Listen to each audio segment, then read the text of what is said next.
5 বছর পর বিদেশ সফর মুখ্যমন্ত্রী মমতা বন্দ্যোপাধ্যায়ের। দুবাই হয়ে স্পেনে যাবেন মমতা। আজ থেকে 12 দিনের স্পেন সফরে মুখ্যমন্ত্রী মমতা বন্দ্যোপাধ্যায়। আজ সকালেই স্পেনের উদ্দেশ্যে রওনা দিচ্ছেন মমতা বন্দ্যোপাধ্যায়। কলকাতা থেকে যাবেন দুবাইয়ে। দুবাই থেকে সোজা যাবেন স্পেনের মাদ্রিদ শহরে। ওখানে 3 দিন থাকবেন তিনি। বিভিন্ন শিল্প সংস্থার সঙ্গে বৈঠক করবেন। ওখান থেকে যাবেন বার্সেলোনা।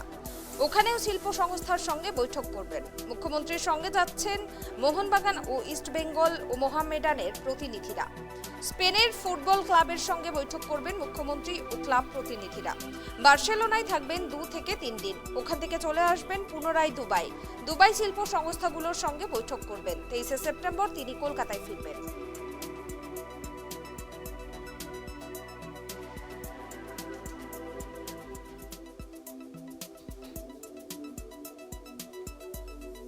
এ বিষয়ে আমরা বিস্তারিত জানবো। এই মুহূর্তে আমার সঙ্গে টেলিফোন লাইনে জুড়ে আছেন কলকাতা থেকে ট্রাইব টিভির প্রতিনিধি রাজীব দত্ত।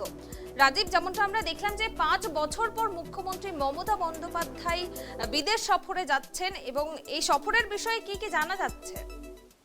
প্রথমেই বলি যে মুখ্যমন্ত্রী মমতা বন্দ্যোপাধ্যায় গতকাল সাংবাদিক সম্মেলন করে বলেছিলেন যে তিনি 5 বছর পর বিদেশ যাচ্ছেন।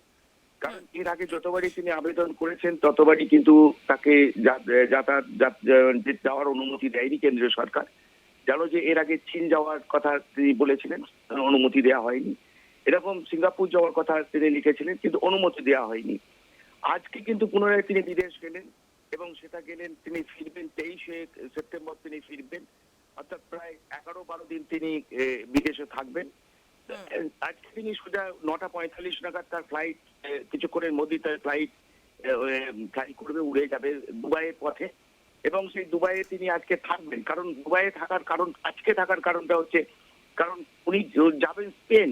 অর্থাৎ আগামী 18 ঘন্টা পর দুবাই থেকে স্পেনের ফ্লাইট আছে, তাই ওয়েট করতে হবে। তাই আজকে রাত্রিটা তিনি দুবাইয়ে কাটাবেন এবং তারপরে কিন্তু আগামীকাল তিনি স্পেনের উদ্দেশ্যে রওনা দেবেন। স্পেনের মাদ্রিদ শহরে তিনি পৌঁছাবেন এবং সেখানে গিয়ে তিনি 3 দিন সেখানে থাকবেন। মূলত তার প্রধান উদ্দেশ্য বিনিয়োগ টানতে, অর্থাৎ রাজ্যের বিনিয়োগ টানার জন্যই তিনি সেখানে যাচ্ছেন। পশ্চিমবঙ্গের বিভিন্ন কেন্দ্রে যাতে স্পেনে যে সমস্ত অনাবাসী ভারতীয় শিল্পপতিরা রয়েছেন, প্রায় 70টি শিল্প সংস্থা সেখানে রয়েছে, ভারতীয় অনাবাসী শিল্প সংস্থা, এবং সেই ম্যানুফ্যাকচারিং ইন্ডাস্ট্রিগুলো যাতে পশ্চিমবঙ্গে বিনিয়োগ করে সেই বিষয়টাই নিয়েই তিনি সেখানে যাচ্ছেন এবং তাদের আমন্ত্রণেই যাচ্ছেন। অর্থাৎ ইউরোপ, ইন্ডিয়া যে চেম্বার অফ কমার্স যে আমন্ত্রণ করেছে সেই আমন্ত্রণ গ্রহণ করে তিনি সেখানে যাচ্ছেন। সেখান থেকে তিনি যাবেন বার্সেলোনা এবং মুখ্যমন্ত্রী নিজেও আজকে যখন এয়ারপোর্টে গেলেন তখন তিনিও নিজে আজকে গতকালও যেমন জানিয়েছিলেন, আজকেও তার যে সফরসূচির কথা জানান যে বার্সেলোনাতেও ঠিক সেখানে তিনি মিটিং করবেন শিল্পপতিদের সঙ্গে। এছাড়াও স্পেনে জানো যে ফুটবল ক্লাব, মানে কোর্স অত্যন্ত ভালো, তারা ফুটবল খেলে অত্যন্ত ভালো। মুখ্যমন্ত্রীর সফর সঙ্গী হয়েছেন কলকাতার 3টি নামী ক্লাব, মোহনবাগান, মোহামেডান এবং ইস্টবেঙ্গল। তাদের প্রতিনিধিরাও মুখ্যমন্ত্রীর সঙ্গে যাচ্ছেন। সেখানে গিয়ে স্পেনের যে ফুটবল ক্লাব, বিখ্যাত ফুটবল ক্লাব, তাদের সঙ্গে কথা হবে। অর্থাৎ সেখানে তাদের সঙ্গে মৌ চুক্তি হবে যাতে। রাজীব, তোমার কথা পরিষ্কার শোনা যাচ্ছে না। দেখো, তারপরে আমাদের সেখানে মুখ্যমন্ত্রীর সঙ্গে যাচ্ছেন কলকাতার 3টি ক্লাবের, অর্থাৎ মোহনবাগান, ইস্ট বেঙ্গল এবং মোহামেডানের খেলোয়াড় প্রতিনিধিরা।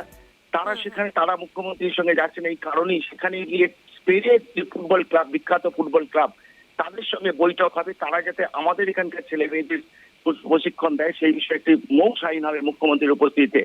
এবং সেই সৌরভ গাঙ্গুলি, মুখ্যমন্ত্রী আগেও গতকালে জানিয়েছিলেন, আজকেও জানিয়েছেন যে বার্সেলোনাতে সৌরভ গাঙ্গুলি থাকবেন। তো এটা অত্যন্ত গুরুত্বপূর্ণ এবং সেখানে আমরা যেটা মুখ্যমন্ত্রী জানিয়েছেন যে তিনি মাদ্রিদ শহরে 3 দিন থাকবেন এবং বার্সেলোনাতে 2 কিংবা 3 দিন থাকবেন সেখানে পরিস্থিতি দেখে। পরে ওখান থেকে তিনি ফিরে আসবেন দুবাইয়েতে। দুবাইয়ে এসে দুবাইয়ের শিল্পপতিদের সঙ্গে ডিজিবিএস, কারণ আগামী নভেম্বর মাসে যে বিজিবিএস সম্মেলন আছে পশ্চিমবাংলায় কলকাতাতে, সেখানে যাতে ওখানকার শিল্পপতিরা আসেন এবং সেই দুবাইয়ের শিল্পপতিদের সঙ্গে কথা বলবেন এবং 23 তারিখে তিনি কলকাতায় ফিরে আসবেন। মুখ্যমন্ত্রী মমতা বন্দ্যোপাধ্যায় এই সফর অত্যন্ত গুরুত্বপূর্ণ। এবারে তিনি যাচ্ছেন কিন্তু ওখানকার শিল্পপতিদের আমন্ত্রণে, কারণ যে আমন্ত্রণ পত্র এসছে আমরা দেখেছি তাতে Europe India chamber of commerce এবং তাদের আমন্ত্রণ গ্রহণ করে যাচ্ছেন। কারণ ওখানে স্পেনের প্রায় 70টি ভারতীয় কোম্পানি অনাবাসিক শিল্পপতি, তারা ওখানে বিভিন্ন শিল্প ধরনের তারা ব্যবসা করেন। মূলত কেমিক্যাল বলো, আইটি ইন্ডাস্ট্রি বলো, বা বিভিন্ন রকম ম্যানুফ্যাকচার, স্টিল বলো, কম্পিউটার বলো, অর্থাৎ কম্পিউটারের সফটওয়্যার বলো, এবং তার সঙ্গে হার্ডওয়্যার দুটোই আছে।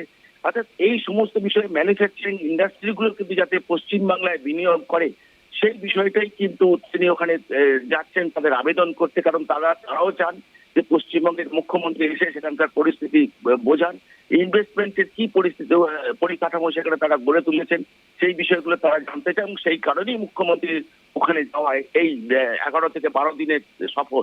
অর্থাৎ আজকে তিনি গেলেন, কিছুক্ষণ অলরেডি মুখ্যমন্ত্রীর ফ্লাইট দুবাইয়ের উদ্দেশ্যে রওনা, জাস্ট রানওয়ে থেকে উঠলো, টেক অফ করেছে, এবং আজকে তিনি দুবাইয়ে যাবেন এবং আগামীকাল তিনি রওনা দেবেন স্পেনের উদ্দেশ্যে।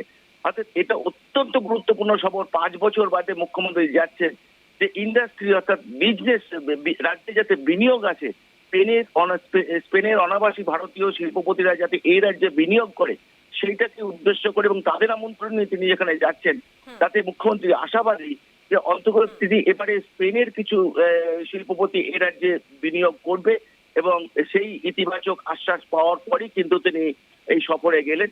ফিরবেন আগামী 23শে সেপ্টেম্বর। হ্যাঁ, ধন্যবাদ রাজীব। এই মুহূর্তে মুখ্যমন্ত্রী মমতা বন্দ্যোপাধ্যায় বিমানবন্দরে পৌঁছেছেন এবং সেখানে পৌঁছে তিনি কি বললেন শোনাবো আপনাদের। আমরা যাচ্ছি, ট্রেন আমাদের বইমেলায় এসেছিল এবং ইন্টারন্যাশনাল ক্যালকাটা বুক ফেয়ারে তারা পার্টনার ছিল। ওখানে ম্যানুফ্যাকচারিং এবং অন্যান্য ইন্ডাস্ট্রি ভালো আছে, তাদের আমন্ত্রণেই আমরা যাচ্ছি। সুতরাং দেখা যাক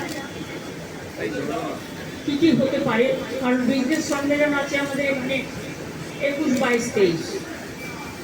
তার আগে ওরা বারবার আসে, কিন্তু আমরা তো যাই না, সেই জন্যই এই ছোট্ট দেশটাকে বেছে নেওয়া। আর কি বাঙালি দুবাইতেও আছে একটা বিজনেস সম্মেলন আর একটা প্রবাসীদের মিটিং। টাইম টু টাইম আপনাদের আমরা জানিয়ে দেবো। সবাই ভালো থাকবেন, সুস্থ থাকবেন, সুন্দর থাকবে। আমার সব ইনফরমেশন আপনাদের আমরা জানিয়ে দেবো। চমক থাকবে এবার বিদেশ সফরে, নতুন লোক নিয়ে অন্য কোনো চমক থাকবে? ভাই, চমক তো কনফারেন্সে হয়, কনফারেন্সে এসে ওরা ঘোষণা করে। কারণ আগে তো তোমাকে প্রদীপ জ্বালবার আগে তোমাকে তো প্রদীপের তেলটা ভরতে হবে, সন্ধ্যেটা ভরতে হবে, সেই জন্যই যাও। দেখো না কি হয়। সৌরভ গাঙ্গুলির সঙ্গে থাকবেন তো? হ্যাঁ, সৌরভ যাচ্ছে ম্যাড্রিডে, আর মোহনবাগান ইস্ট বেঙ্গল